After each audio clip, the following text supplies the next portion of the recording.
Hi guys! Quick lesson lang para sa thesis season. Ano nga ba ang difference ng defend at defense? Defend, verb. Ito yung action na ginagawa mo. For example, I will defend my thesis next week. As in, ikaw mismo yung magde-defend. Defense naman, noun. Ito yung event or presentation. For example, my thesis defense is next week. Ito yung mismong araw na kinakabahan ka na. Para madaling tandaan, if pwedeng lagyan ng to defend, verb.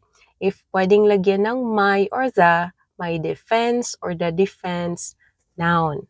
Halimbawa, ready na ba akong mag-defend? Emotionally, hindi. Another, yung thesis defense ko mas nakakatakot pa sa horror movie.